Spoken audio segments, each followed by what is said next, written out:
It's the Men's Royal Rumble and it's time to find out who's number one. Wrestling has more than one royal Rhodes was the final entrant last year, but this year he's in first. And in at number 2 makes the task of going back to back seem even less likely. Lashley comes in at number 2 and Cody begins the uphill battle. He and Lashley get right at each other and Cody manages to wear him down in the corner just in time for number 3, and it's more bad news for Rhodes because it's Nakamura who's next and it's essentially 2-on-1. Nakamura savours the chance to punish Rhodes and he and Lashley take turns beating on him. But before we know it, it's time for entrant number 4. It's Carmelo Hayes, one of the fastest rising stars in WWE, and he hits the ring. Nakamura goes at him, but he's too nimble and he's able to down Shinsuke. And then it leaves him face to face with Bobby Lashley, a man who he has history with, a man he respects. But will they fight? My plan has always been to destroy the plan.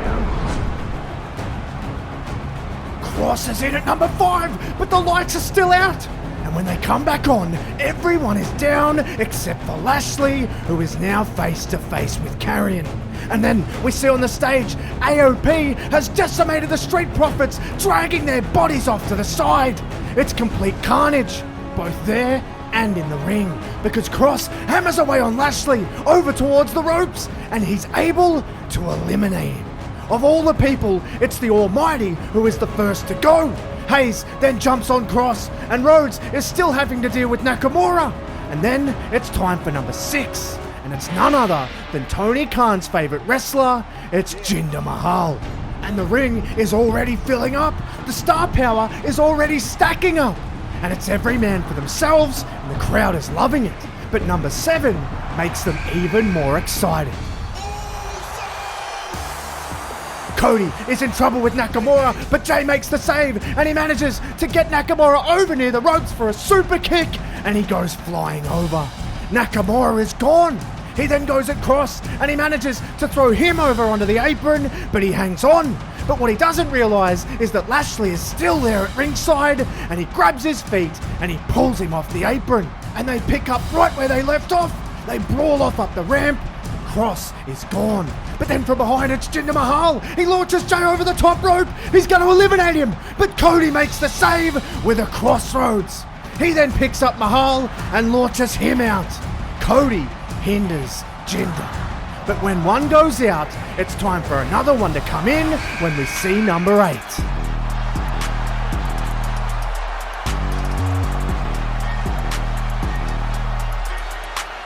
Trick Williams, another star on the rise from NXT, and he impressively hits the ring and takes down Jey Uso. And then he's athletically able to handle Cody Rhodes as well. And it leaves him face to face with someone he knows very well in Carmelo Hayes. The Rumble is about every man for themselves, but will these two go at it right away? No. They notice that both Cody and Jey are back up, so they hold off. And now, the Dusty Classic competitors do battle with Dusty's son and Jey Uso. It's a great moment, the future and the present doing battle. But the nice moment is inevitably ruined by number 9, and it's Austin Theory. And he annoyingly, albeit impressively, is able to get offense in on every single member of the match. The crowd hates it. They don't want to see Theory thriving, but he is. And he manages to clear the ring without getting any eliminations. But he's calling on the next entrant, and he's saying, no one has what it takes. This is my Rumble, baby. Stand back. There's a hurricane coming through. The hurricane! The roof comes off, and he hits the ring to get in the face of Theory, who's not taking him seriously at all. All he does is just stand there and mock him. The hurricane is having none of it. He goozles him, and he delivers an earth-shaking chokeslam. He stumbles over towards the ropes, and the hurricane clotheslines him out. He's furious. He's remonstrating at ringside and all the way up the ramp. But as he's losing his mind, he almost loses his head, because number 11 tries to take it off. Sheamus blasts him with a bro kick, and then his music starts and he officially enters, and he goes berserk in the match. He broke Cody. He broke Jey. They're both out of commission. The Hurricane tries his luck. He tries to chokeslam him, but there's no use. He powers out and he gets a bro kick that sends him flying over the top rope. We then see Mello and Trick once again deciding to team up. They try it on Sheamus, but he reverses, clashes their heads together, and it disorients them both. Trick falls onto the ropes and Sheamus throws Carmelo into him and they both topple over. But as they both get up and come to, Trick doesn't realize it wasn't Carmelo's fault. He thinks he eliminated him deliberately. And they argue all the way up the ramp and out of the arena. And Sheamus stands alone and awaits number 12. Andrade Cien Almas. He's back at WWE and he doesn't take a backward step from the big Irishman. He confronts him right away, elbow after elbow after elbow. He backs him up into the ropes. He tries to get him out, but he's too strong. The crowd's loving it. The energy is rising, and it reaches new levels when we get entry number 13.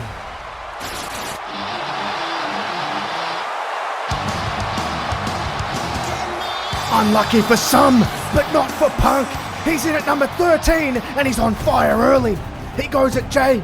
He knocks him down. He goes at Andrade. He picks him up, looking for a GTS, but he escapes, and he ends up behind Punk. Sheamus looks for a brogue on Punk, but he moves. So does Almas, and Sheamus goes flying over the top rope. He's gone, and in all his fury, he drags Almas out of the ring. He blames him, and he also brogues him, laying him out on the outside before eventually walking off backstage. And that leaves two men standing in the ring. And it's two men who have had very little contact since Punk's arrival. Punk and Cody are face to face. The two overwhelming favorites are finally about to clash. And they do. They start trading and the crowd goes absolutely berserk. History is being made and the Royal Rumble is really heating up now, which brings out number 14, and it's Santos Escobar. He gets to ringside, and the first man he sees is a recovering Andrade. What a moment! The two come together, but how do they feel about each other? Both men have been mentored by Rey Mysterio. Both have fought against him as well. And it seems like they agree to fight together. They both enter the ring, and they start taking it to CM Punk, Jey Uso, and Cody Rhodes. But immediately, Punk, Rhodes, and Jey start to fire back. They all get on top and the crowd comes alive. But the cheers quickly turn to boos when entrant number 15's music hits.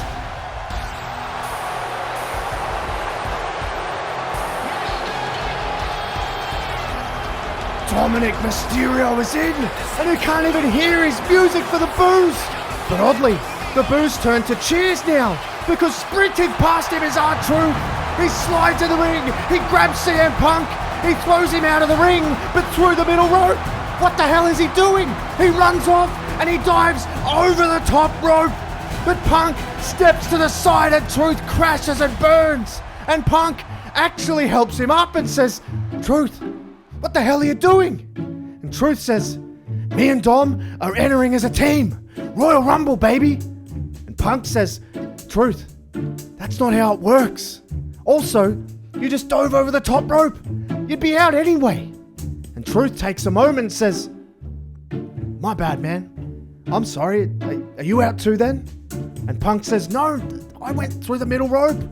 I'm still in, Truth." And it's then Adam Pearce comes out and says, "Truth, you were never in the Royal Rumble. You can't enter as a team. And not only that, you didn't even sign up for it. You gave me a 2023 Royal Rumble declaration form, and we don't even accept declaration forms for the Royal Rumble." And Truth concedes and says, "Listen, my bad, everyone. That's on me. Anyway, good luck, everybody. Go get him, Dom." Dom can't believe it, but he does hit the ring, and he gets right to the side of Santos Escobar and Andrade Cien Almas, and they face off with Punk, Jey, and Cody. But before they all fight, Andrade grabs Dominic and he flings him over the top rope, and the crowd pops huge for it. And then he goes at Santos and they brawl. Andrade was playing them all along. And watching this all go down is Punk, Jey, and Cody, who will all have to go at it eventually. but they're enjoying the show, and Almas has him up against the ropes, and he runs at him for the elimination, but Santos avoids the boot, and it's Almas that's gone. It all breaks down now. Jay, Cody, and Punk are no longer just standing and watching. The fight is on between Jay and Punk, while Cody takes it to Santos, and as Almas makes his way up towards the stage, in comes number 16. You know what cool is? Carlito comes out flanked by Zelina Vega, and he and Almas lock eyes for a moment, but the real gaze is left between Vega and Andrade. The history there speaks for itself. It's a great moment, but the mood changes for Santos, because now a man is here looking to get revenge for Rey Mysterio, and Carlito hits the ring, and it's on. And with the next two entrants being Miz at number 17 and Grayson Waller at 18, the ring is truly filling up. Every man for themselves, but only one can be left standing, and while a few of the favourites are in, arguably the most dangerous comes in at 19.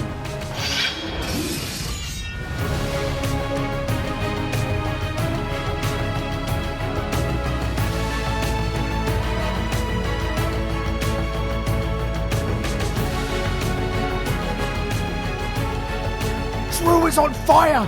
4 eliminations right away, and business has picked up big time. He goes directly after Jay now, someone he cannot stand, and he hammers away at him in the corner. Cody tries to come over to quell the big man, but he can't hold him back any longer. Drew drops him with a Glasgow kiss, which leaves one more, and he does not hold back. He goes right at Punk, and he throws him over the top rope, but he manages to hang on. Punk pushes him back, gets in, and throws Drew over, but he hangs on. This match couldn't be much more stacked, and it couldn't be much more on the line, until number 20 enters, and it's Finn Balor. Balor hits the ring, and he's immediately met by Jey Uso. They've had plenty of tussles, and Judgment Day seem to have a relationship with his former bloodline. And it comes to a head when Balor flings Jey over the top rope onto the apron, and Jey says, haha, it ain't gonna be that easy, Finn. Yeet. But then from the crowd on the apron, it's Jimmy, and he looks at him and says, no yeet. And Jimmy runs at him and knocks him off the apron. He's eliminated, and the two brothers resume their hostilities, and they fight off out of the building. And it leaves 4 once again. It's Balor, Rhodes, Punk, and McIntyre, and it's going to take some kind of force to get them out.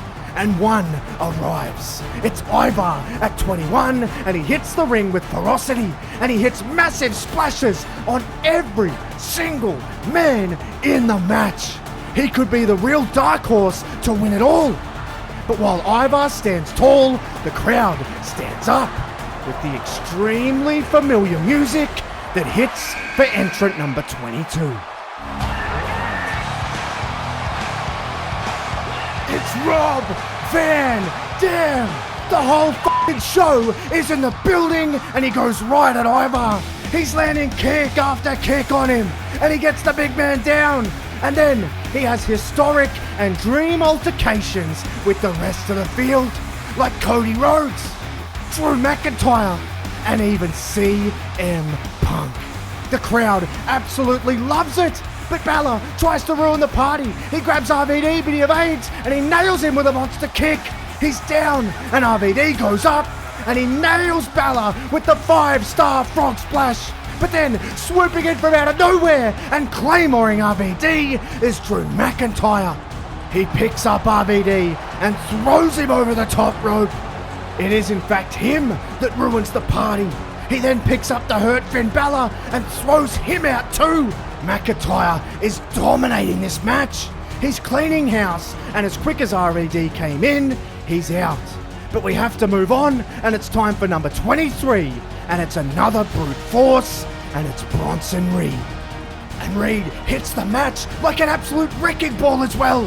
The big boys are starting to roll in, and he cleans house. He's even able to take out McIntyre, who would maybe be the biggest threat, but there is another force in the match. And it's a man he knows all too well, and it's time for some big meaty men to slap some meat. Ivar and Reed get into it once again, and the crowd laps it up. It's two of the most immovable objects in WWE going toe to toe. But something's got to give, and that might just be when number 24 enters.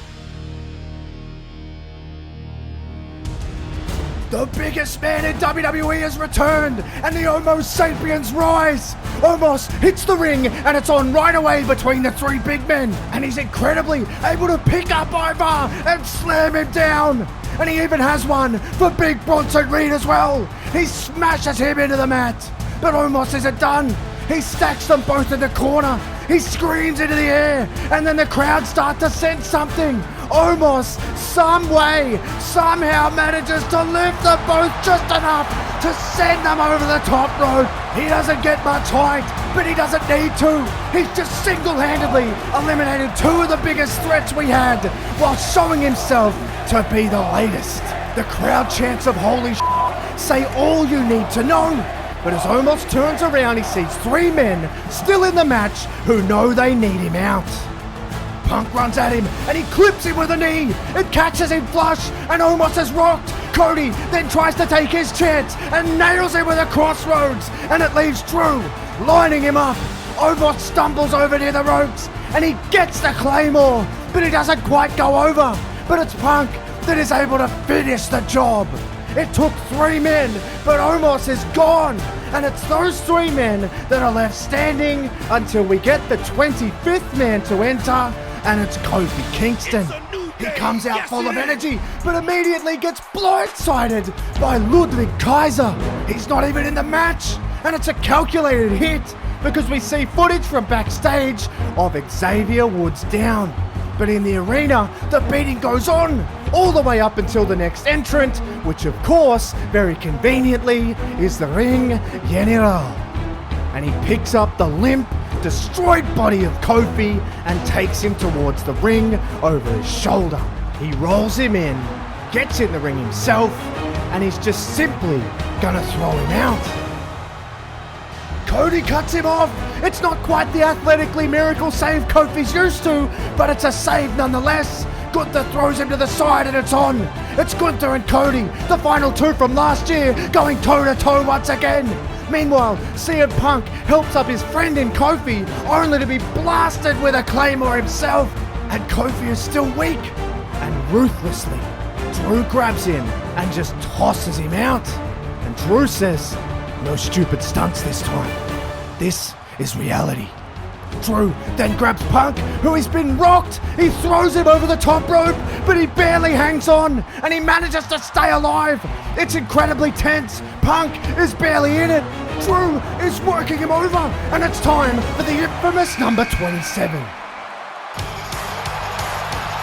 It's Sami Zayn, and he sprints down and immediately goes for Drew, who's given him the most grief, and it saves it for Punk.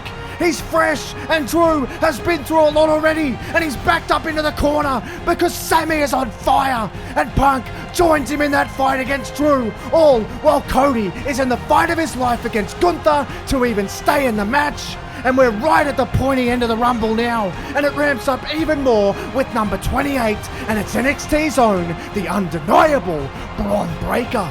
And he increases the danger for everyone. He absolutely runs through the field with hard shots. He's all over everyone, and he finishes his run with a massive spear to Sami Zayn that wipes him out. And Breaker has now thrown his hat into the ring for this whole thing, which leads to the penultimate entrant.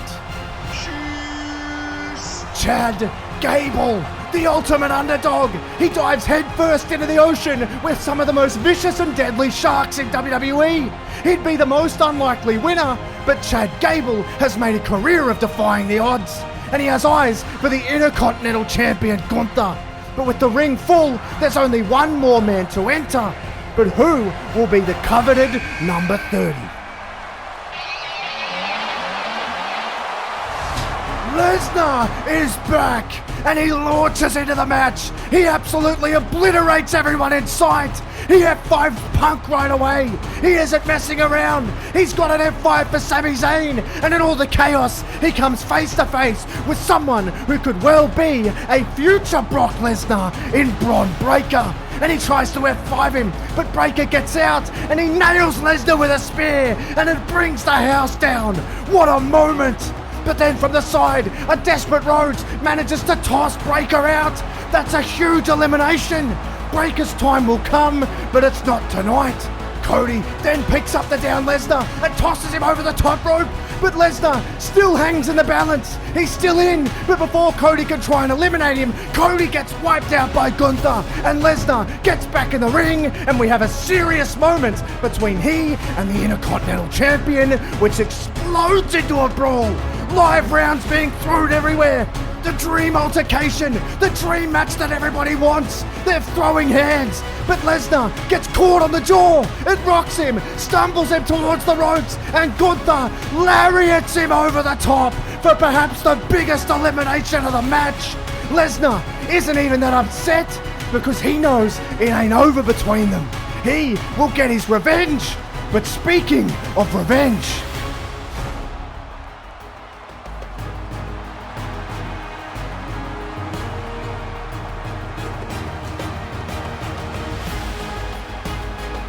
Gable gets Gunther out of the ring. The Intercontinental Champion is gone. Gable takes another step towards being able to keep his promise to his daughter by capturing that championship. But as he takes another step back towards the middle of the ring, boom! He's annihilated by a Claymore, picked up and tossed out. And McIntyre is leading the eliminations for the match, and he's the one to beat.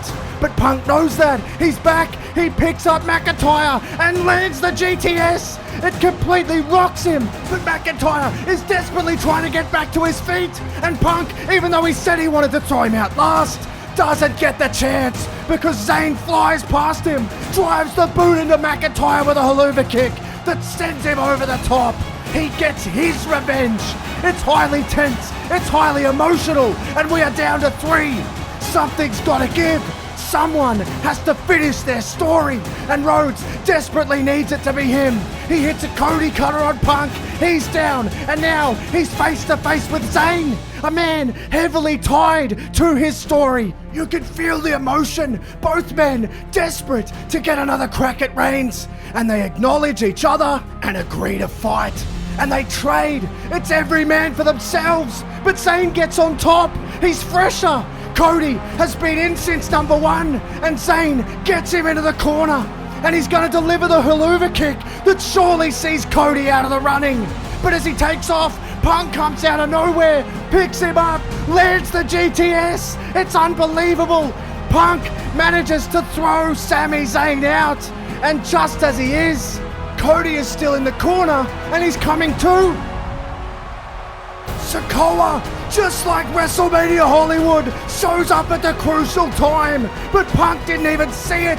All he sees is Cody Rhodes down, and he rushes over, picks him up, delivers a GTS. He looks around at the crowd, he can't believe it. CM Punk picks up Cody Rhodes and tosses him over. He wins his first ever Royal Rumble. Cody Rhodes has his heart broken once again by the bloodline. But Punk can't worry about that. He celebrates his huge accomplishment. He's on the road to finishing his story. It's a career highlight in a career full of them. But who will he choose? Will it be Roman Reigns or Seth Rollins? Well, the choice is seemingly made for him, courtesy of a world championship to the back of his head. Rollins doesn't want to give Punk any airtime, and he delivers the stomp.